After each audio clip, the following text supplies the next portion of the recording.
looking for you. I'm looking for you. Don't know where to go. Don't know what to do. Hey, Carla here. You're watching the Surf Institute Video Library. Many longboarders are obsessed with nose riding, but if you don't have the cross step down, you're not going to get it right. Let's go break it down how to do it correctly. Longboarders are obsessed with nose riding. Some may get close, but only those crossing their feet have proper form. Cross-stepping is essential to proper nose riding and longboarding in general. 2 to 6 steps can be done to get to the nose, but 4 steps are what are commonly done.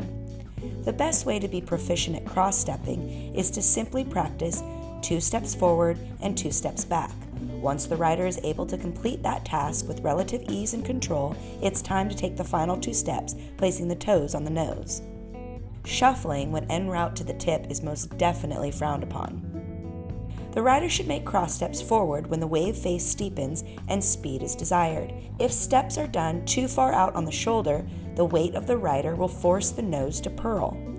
Because the rider is adding forward momentum by walking on an already forward-moving object, it's necessary to keep weight focused in the back shoulder to keep from being heavy-footed or running off the end of the board. Imagine the back shoulder and hip are attached to a straight pole that keeps the body's weight back as opposed to hanging over the knees. Steps should be made on the inside rail in order to counteract the water that is driving up the face. This keeps the rail locked into the wave, allowing it to continue driving forward.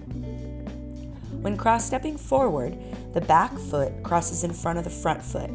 The back foot steps forward at a 90-degree angle, while your front foot remains at a 45-degree angle.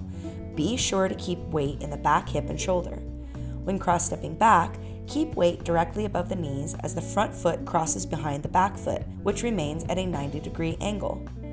Attempting to walk the nose while the hips are parallel to the rails will cause the steps to fall on either side of the stringer, therefore pushing each rail down with each step, making the board sway rail to rail and causing the rider to lose control. Steps should be spaced accordingly so that the final step has the toes placed on the nose. If it appears that the final step will not result in having the toes on the nose, the rider should cross-step back and reset for the maneuver.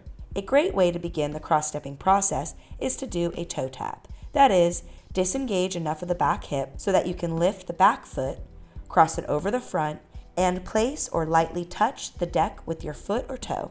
This gives you practice in shifting weight in your hips without having to make the full commitment. Time to break it down.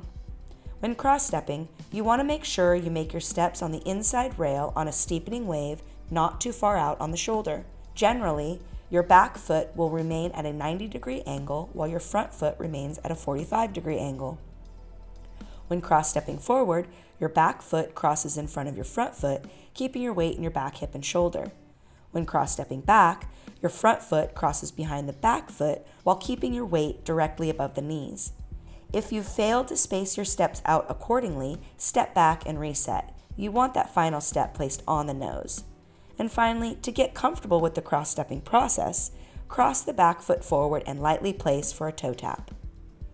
I hope you found this episode useful. Happy sliding! Looking for you.